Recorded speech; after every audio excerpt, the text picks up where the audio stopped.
नर्मदे हर मात श्री नर्मदे हर। सुबह हो चुकी है और ये मैया का किनारा, बादल एकदम लाल है सुबह सुबह और जल में उसकी छाया पड़ रही है। बिल्कुल ऐसा लग रहा है जैसे कि लाल लाल आग जल रही है सुबह सुबह। सुबह सुबह का नज़ारा है, लगभग 6-6:30 बजे के बाद का नज़ारा है ये।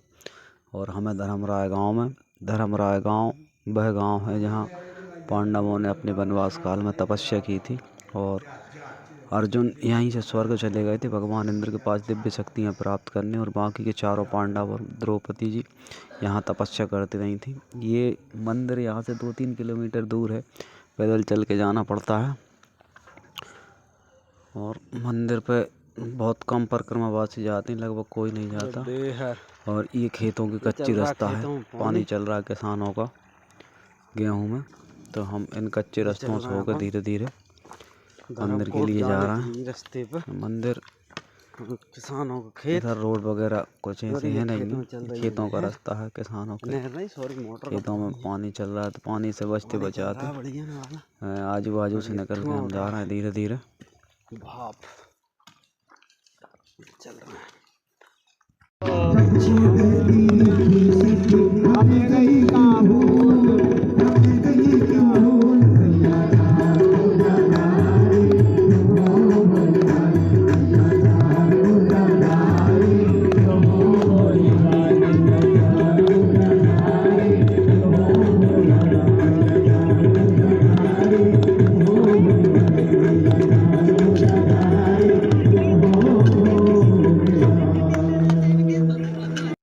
और ये सुबह का सुंदर नज़ारा, मैया के दर्शन, जल ही जल है चारों तरफ। बैक वाटर है ही नर्मदा जी का, यहाँ इस बैक वाटर के कारण सब में पानी भरा हुआ है। बहुत बढ़िया दृश्य है ये, देखने में बहुत सुंदर लगता है। चारों तरफ जल ही जल है पूरी उसमें। ये जल जल सब तरफ जल ही जल है, जल और पहाड़।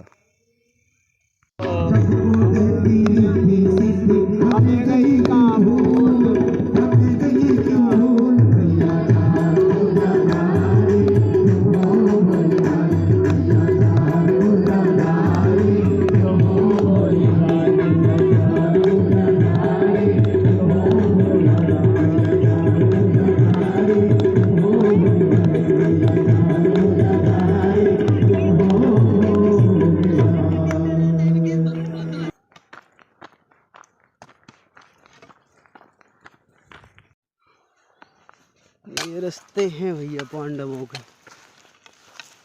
मंदिर जाने के लिए।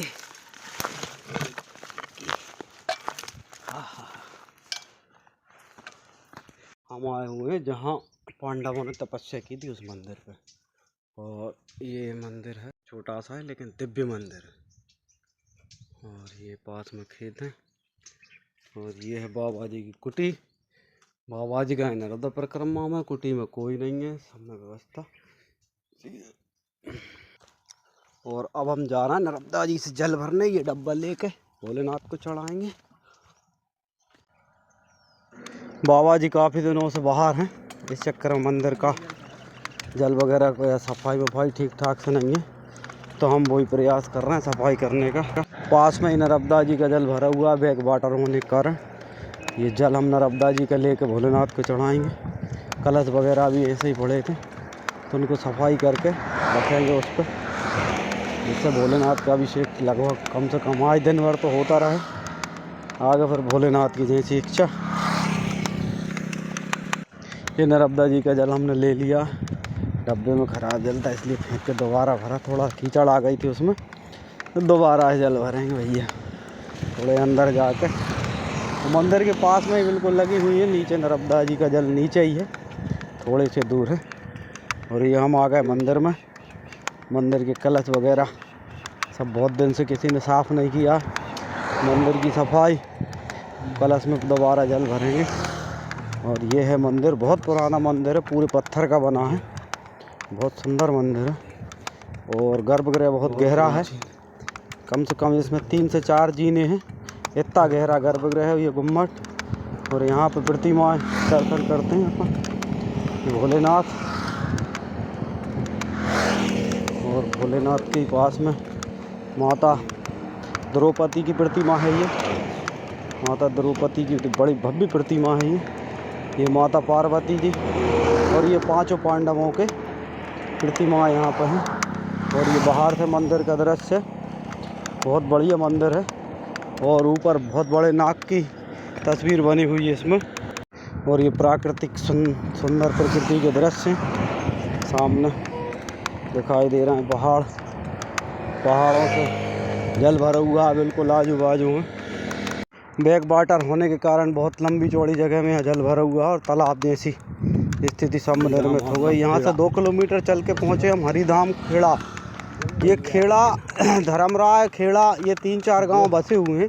एक कुआ है, एक खेड़ा है। ये धर्मराय गांव जो वाटर के कारण उखड़ा है, उसी से ये गांव बसे महाराज जी। और यहाँ पे हमने महाराज जी के दर्शन किए। फलारी बाबा हैं, बाबा जी शांत हो गए हैं और उनके एक चेले यहाँ पर रहते हैं, तो बात करते हैं।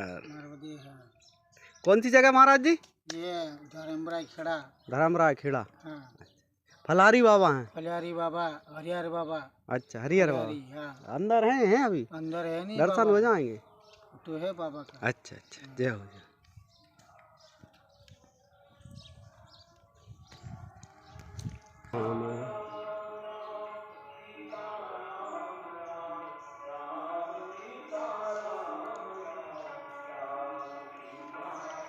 धूना और ये फलारी बाबा।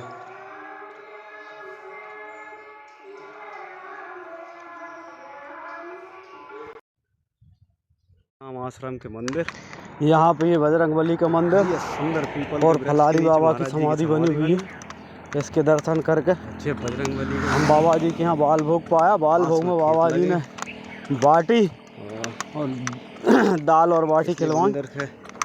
बाटी क्या बाफला था बड़ा, ये बाफला और बाटी महाराज जी ने खिलवाई। और यहाँ से आगे चल के 2 किलोमीटर पे एक और गांव है, उसमें भोलेनाथ के दर्शन किए। यहीं पे बजरंगबली की बहुत बड़ी ये प्रतिमा है। इसकी पूंछ में भोलेनाथ के दिव्य लिंग है, उसके दर्शन करें। ये बजरंगबली और उनकी पूंछ में ही ये भोलेनाथ का लिंग। तो लिंग की आकृति भी और उससे थोड़े से आगे ये है, ये पीपरीपुरा में राम जानकी का मंदिर है। यहाँ पे हम थोड़ा विश्राम किए और दर्शन किए और फिर हम आगे बढ़ेंगे। आगे चल रहे हैं। प्रधानमंत्री सड़क योजना आ गई है इनका। मां नर्मदा सुमंगल विकास मालवा प्रांत मध्य प्रदेश परिक्रमा पथ हर घर बने राष्ट्र निर्माण का केंद्र सौजन्य से सभी ने मेडिकल स्टोर बाग।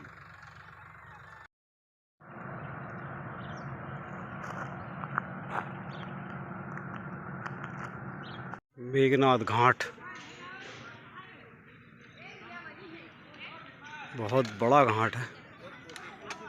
मेघनाथ घाट आश्रम भी है और घाट ही बहुत बड़ा।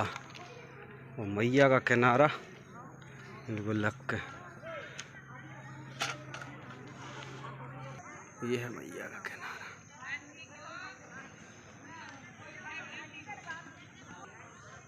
ये जो बीच में मंदिर दिख रहा है वो है कोटेश्वर का मंदिर।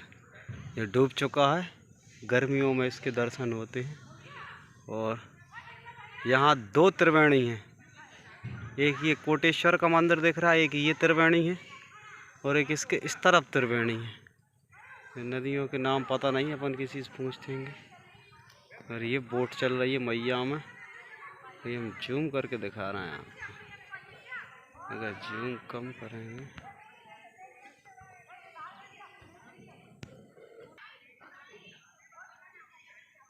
जल ही जल, जल ही जल, जल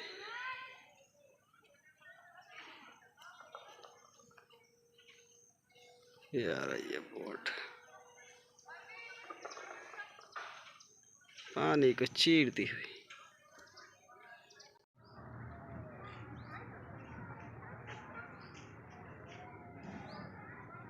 ये बाबा जी की कुटिया। ब्रह्मलीन महंत श्री श्री 1008 बाल मुकुंद जी महाराज, 1008 महामंडलेश महंत श्री अयोध्या दास जी महाराज, 1008 संत श्री योगेश दास जी महाराज। ये राम लखन दास जी महाराज कुटिया है फिलहाल में, संत कुटी। और ये यहाँ पे बन रहा है बोट का स्टेशन। ये नर्मदा विकास प्राधिकरण की तरफ से यहाँ से बोट जाया करेगी स्टैचू ऑफ यूनिटी। 150 किलोमीटर दूर है यहाँ से स्टैचू ऑफ यूनिटी, और यहीं से नदी मार्ग से बोट जाया करेगी पर्यटन का विकास के लिए।